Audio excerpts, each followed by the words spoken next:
दोस्तों, जो स्टूडेंट देश के विदेशी मामलों को संभालना चाहते हैं वे आईएफएस की तैयारी करते हैं। मतलब सिविल सर्विस एग्ज़ाम की तैयारी करते हैं। आईएफएस मतलब इंडियन फॉरेन सर्विस। ये एक टॉप क्लास की जॉब है। आईएफएस ऑफिसर बनना काफ़ी स्टूडेंट की ख्वाहिश होती है। दोस्तों, आज का हमारा टॉपिक है आईएफएस ऑफिसर कैसे बने। इस वीडियो में आईएफएस एग्ज़ाम को लेकर बहुत सारे पॉइंट्स हैं। आइए सबसे पहले उसे जान लेते हैं। सबसे पहले, क्या क्वालिफ़िकेशन चाहिए, एग्ज़ाम फॉर्म कब भर सकते हैं, एज क्राइटेरिया क्या है, आप कितनी बार अटैम्प्ट ले सकते हैं, फॉर्म भरने के लिए परसेंटेज कितना चाहिए, एग्ज़ाम का पैटर्न कैसा होता है, एग्ज़ाम के कितने स्टेज होते हैं, कट ऑफ कितना होता है, सैलरी कितनी मिलती है, इसके लिए पढ़ाई कैसे की जाए। नमस्कार दोस्तों, मेरा नाम है सुदर्शन प्रकाश और आप देख रहे हैं यूट्यूब चैनल गुरु चकाचक। दोस्तों, अगर आपने अभी तक इस चैनल को सब्सक्राइब नहीं किया है तो प्लीज़ कर लीजिए और साथ में बेल आइकन पर भी प्रेस कर लीजिए। दोस्तों, आईएफएस का एग्ज़ाम यूपीएससी कंडक्ट करती है, मतलब यूनियन पब्लिक सर्विस कमीशन। अगर कोई कहता है कि वे आईएफएस की तैयारी कर रहा है तो वे गलत है। असल में आईएफएस की तैयारी नहीं, वो सिविल सर्विस एग्ज़ाम की तैयारी कर रहा होता है। इसके अंतर्गत कई सर्विसेज हैं, जैसे आईएएस, आईपीएस, आईएफएस, आईआरएस सहित 24 तरह के सर्विसेज हैं। इसका एग्ज़ाम यूपीएससी ऑर्गेनाइज करती है। दोस्तों, एक इम्पॉर्टेंट बात बता दूं कि आईएएस, आईपीएस और आईएफएस का एग्ज़ाम एक ही होता है। अब आगे बढ़ते हैं। दोस्तों, यहाँ आप पूछेंगे कि सिविल सर्विस एग्ज़ाम पास होने के बाद जितने भी आईएफएस बनते हैं उन्हें जॉब किस चीज़ की मिलती है। तो सबसे पहले आपको बता दूं कि आईएफएस ऑफिसर को ही डिप्लोमेट्स और एम्बेसडर कहते हैं। ठीक है दोस्तों, अब हम बात करते हैं आईएफएस बनने के लिए क्या क्वालिफ़िकेशन चाहिए। दोस्तों, इस एग्ज़ाम के लिए आपका ग्रेजुएशन पास होना चाहिए, वो भी किसी भी सब्जेक्ट से। मतलब अगर आप किसी भी सब्जेक्ट से मिनिमम मार्क्स से ग्रेजुएट हैं या आप ग्रेजुएशन लास्ट ईयर या लास्ट सेमेस्टर के स्टूडेंट हैं तो भी आप आईएफएस का फॉर्म भर सकते हैं। अगर आपने BA, BCom, BSc, BBA, BCA, engineering, medical या कोई भी डिग्री कोर्स किया हो तो आप सिविल सर्विस का एग्ज़ाम देने के लिए एलिजिबल हैं।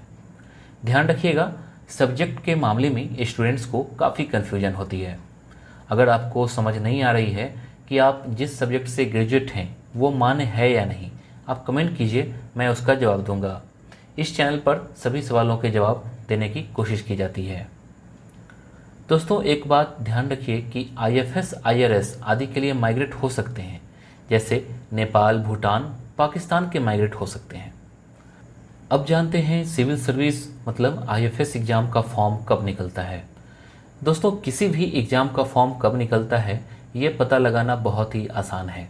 आप अगर इसकी तैयारी करते हैं तो आपको पता चल जाता है। वैसे मैं आपको बता दूं कि 2019 का आईएएस, आईपीएस या आईएफएस का फॉर्म फरवरी में निकला था। इसके फॉर्म निकलने की संभावना ज़्यादातर फरवरी में ही रहता है। फॉर्म ऑनलाइन अप्लाई होता है। दोस्तों, आप फॉर्म काफ़ी सोच समझ कर अप्लाई करना, क्योंकि इसमें अटैम्प्ट काफ़ी कम होता है। ठीक है, इतना तो आप समझ गए होंगे। अगर कहीं समझ नहीं आ रही है तो कमेंट जरूर कीजिए। अब जानते हैं एज क्राइटेरिया को। इसमें ज़्यादातर स्टूडेंट को कन्फ्यूजन रहता है। सिविल सर्विस के फॉर्म में एज को लेकर जो क्राइटेरिया है वो है 21 से 32 साल है। ये एज क्राइटेरिया जनरल वालों के लिए है। ओबीसी के लिए 21 से 35 साल है और एससी एसटी के लिए 21 से 37 साल।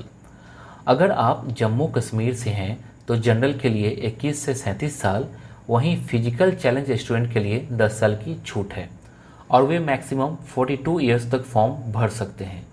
और जो डिजेबल्ड हैं, जैसे ब्लाइंड हैं, डेफ हैं, तो उनमें जनरल के लिए मैक्सिमम 37 साल, ओबीसी के लिए 38 और एससी एसटी के लिए 40 साल तक मैक्सिमम एज लिमिट है। ये एज लिमिट तैयारी करने वाले स्टूडेंट को पता होना चाहिए। अब जानते हैं सिविल सर्विस एग्ज़ाम मतलब आईएफएस के एग्ज़ाम में अटैम्प्ट कितनी बार दे सकते हैं।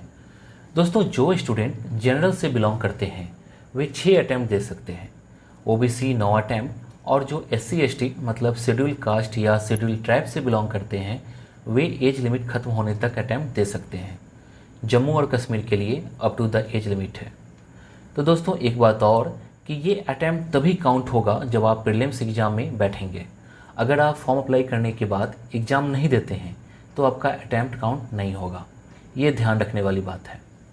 दोस्तों, अगर मैं सिलेक्शन की बात करूं तो हर साल लगभग 10 लाख स्टूडेंट फॉर्म अप्लाई करते हैं और प्रीलिम्स का एग्ज़ाम में पहुंचते हैं 5 लाख और क्वालिफाई करते हैं 15,000 के करीब। वहीं इंटरव्यू के लिए पहुंचते हैं 2800 और सेलेक्ट होते हैं लगभग 800 के करीब। यह आंकड़ा बहुत कम है, दूसरे एग्ज़ाम में भी लगभग यही आंकड़ा रहता है। आप इन सभी बातों पर ध्यान मत दीजिए, क्योंकि आपको सोचना है कि आपको सिर्फ एक सीट चाहिए और आप क्वालिफाई कर जाएंगे। अब बात करते हैं एग्ज़ाम पैटर्न का। पहला है प्रिलिमिनरी एग्ज़ाम, दूसरा है मेंस एग्ज़ाम और तीसरा है इंटरव्यू।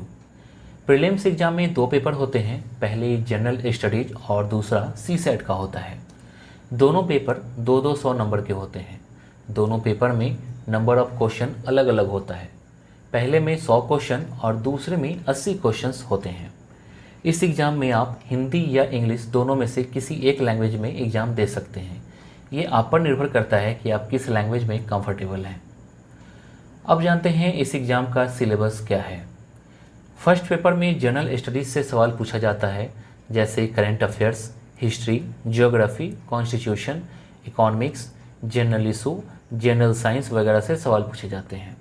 इसके लिए आपको करेंट अफेयर्स पर ज़्यादा जोर देना होगा। आपको हर रोज़ न्यूज़पेपर पढ़ना है, 2 घंटे 3 घंटे डेली पढ़ना है। इसके लिए आप द हिंदू न्यूज़पेपर को पूरा पढ़ जाइए, हर रोज़ पढ़िए। आपको जनरल इशू पर फोकस करना है, वर्ल्ड में क्या चल रहा है, इंडिया और अदर कंट्री के बीच क्या डील हो रही है। आपको 8, 9, 10th, 12th तक की बुक पढ़ जानी है। आप सोचेंगे कि बुक शॉप से मंथली करंट अफेयर्स के मैगजीन परचेज करके पढ़ लिया और करंट अफेयर्स कंप्लीट हो गया।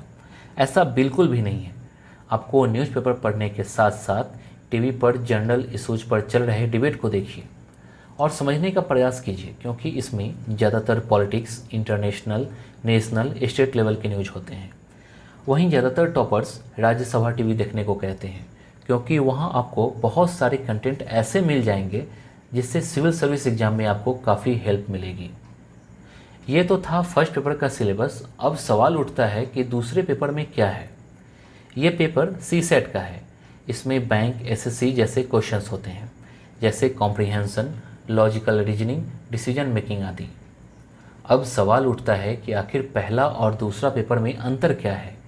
तो आपके लिए जानना बेहद ज़रूरी है कि दूसरा पेपर यानी सीसेट सिर्फ क्वालिफाइंग पेपर है। इसमें आपको 200 में से 66 लाने हैं। पहला पेपर आपका मेरिट बनाता है, जिससे आप मेंस एग्ज़ाम के लिए क्वालिफाई कर पाते हैं। दोस्तों, एग्ज़ाम में मल्टीपल चॉइस क्वेश्चन होते हैं जिसमें ऑप्शन होता है। ठीक है, यहाँ तक तो बातें हुई प्रीलिम्स एग्ज़ाम के बारे में। दोस्तों, प्रीलिम्स एग्ज़ाम सिर्फ क्वालिफाइंग स्टेज होता है। ये एक प्रक्रिया है सेकंड स्टेज में जाने का, मतलब मेंस एग्ज़ाम में जाने का। मेरिट के लिए प्रीलिम्स का मार्क्स नहीं जुटता है। अब जानते हैं प्रीलिम्स का कट ऑफ कितना रहता है। पिछली बार यानी 2018 में जनरल के लिए 200 में से 98 नंबर लाने थे, तो ओबीसी के लिए 96.66 नंबर लाने थे। वहीं एससी को 84 नंबर, तो एसटी को 83.34 नंबर लाने थे। अब बात करते हैं मेंस एग्ज़ाम के बारे में। मेंस एग्ज़ाम में कुल 9 पेपर होते हैं। टोटल मार्क्स 1750 नंबर का होता है। 9 पेपर में से 7 पेपर पर ज़्यादा ध्यान देना है, क्योंकि मेरिट जो बनाई जाती है इन्हीं 7 पेपर से बनती है। इसके अलावा 2 पेपर क्वालिफाइंग होता है। इसके मार्क्स काउंट नहीं होते हैं, लेकिन आपको 33% नंबर लाना पड़ता है। इसमें एक पेपर इंग्लिश का है और दूसरा लोकल लैंग्वेज का होता है, मतलब दोनों ही लैंग्वेज के होते हैं। लोकल लैंग्वेज वही होगा जो संविधान की सूची में दर्ज है। अब सवाल है कि मेंस एग्ज़ाम के पेपर का सब्जेक्ट क्या है। तो सबसे पहले पेपर 1 में आता है जनरल एसे। इसके नाम से ही आपको पता चल रहा होगा कि आपको निबंध लिखना है, जैसे सोशल इशू, पॉलिटिक्स, योजनाएं। एग्ज़ाम में 2 ऐसे लिखने पड़ते हैं, मतलब 125 मार्क्स के होते हैं। पेपर 2 में जनरल स्टडीज का होता है, जिसमें Indian history and culture, world geography और सोसाइटी कवर होता है। थर्ड पेपर में कॉन्स्टिट्यूशन, पॉलिटिक्स, सोशल जस्टिस और इंटरनेशनल रिलेशन आता है। फोर्थ पेपर में technology, economics development, biodiversity, environment, security and disaster management से सवाल पूछे जाते हैं। इसके बाद पेपर 5 आता है जिसमें एथिक्स, इंटीग्रिटी एंड एप्टीट्यूड होता है। अगर हम सामान्य शब्दों में ही बात करें तो आप किसी भी टॉपिक पर क्या सोचते हैं, आप क्या विचार रखते हैं, किसी घटना पर आप कैसे रिएक्ट करते हैं। जैसे पॉलिटिक्स क्या है, इसका आंसर लोगों द्वारा अलग अलग हो सकता है। जैसे पॉलिटिक्स किसी के लिए सेवा करने का मौका, तो किसी के लिए मिनिस्टर बनने का मौका है, तो किसी के लिए फेमस होने का मौका। दोस्तों पेपर 6 और पेपर 7 में ये ऑप्शनल पेपर होते हैं, मतलब आपको जो भी सब्जेक्ट सेलेक्ट करना है आपको उसी का एग्ज़ाम देना पड़ेगा। यहाँ खास बात यह है कि इसमें 2 पेपर होते हैं जो कि 6 और 7 के होते हैं। अब मेंस के कट ऑफ पे बात करते हैं। पिछली बार यानी 2018 का जनरल के लिए कट ऑफ गया 774, ओबीसी के लिए 732, एससी के लिए 719 और एसटी के लिए 719 गया। आपको ये नंबर कम लग रहा होगा, लेकिन असल में इस एग्ज़ाम में एक एक नंबर लाना काफ़ी मुश्किल है। एक एक नंबर पर रैंक बदल जाती है। अब आ जाते हैं इंटरव्यू लेवल पर। इसे पर्सनालिटी टेस्ट कहते हैं। ये काफ़ी टफ होता है क्योंकि यहीं पर आपकी असली परीक्षा होती है। ज़्यादातर टॉपर्स ने बताया है कि स्टूडेंट पीटी मेंस तो पास कर जाते हैं लेकिन इंटरव्यू में रिजेक्ट हो जाते हैं। मैं कुछ देर पहले बता चुका हूँ कि फॉर्म भरने से लेकर सेलेक्ट होने तक के आंकड़े के बारे में।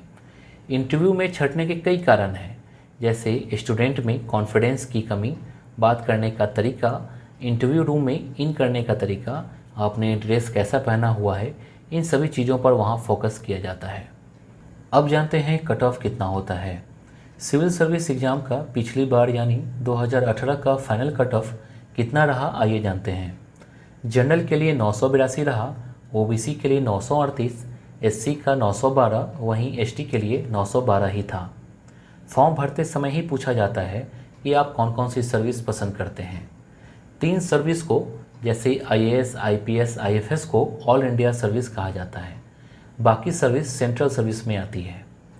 दोस्तों इस वीडियो में मैंने आपको बहुत सारी जानकारी दी। अब जानना चाहेंगे कि इसमें सैलरी कितनी मिलती है। इनकी सैलरी अलग अलग होती है कि आपका रैंक क्या है, किस कैटेगरी की जॉब मिली है।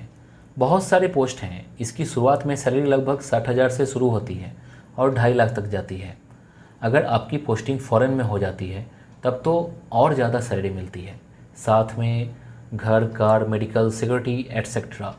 इसके अलावा बहुत सारे फैसिलिटी प्रोवाइड किए जाते हैं। इस पर एक अलग से वीडियो बन सकता है। अब आते हैं सिविल सर्विस एग्ज़ाम के लिए स्ट्रेटेजी क्या अपनाई जाए। आप अपने सब्जेक्ट पर फोकस करो, दूसरों की सुनो और अपने मन की करो। टॉपर्स का इंटरव्यू देखो, लेकिन सब्जेक्ट वही चुनो जो आपकी अपनी पसंद का हो। दोस्तों इस वीडियो में आपको बहुत सारी इन्फॉर्मेशन मिली है। अगर आपको ये वीडियो अच्छा लगा तो आप इसे अपने दोस्तों में शेयर ज़रूर कीजिए। इस वीडियो को लाइक और सब्सक्राइब जरूर कीजिए। Thank you.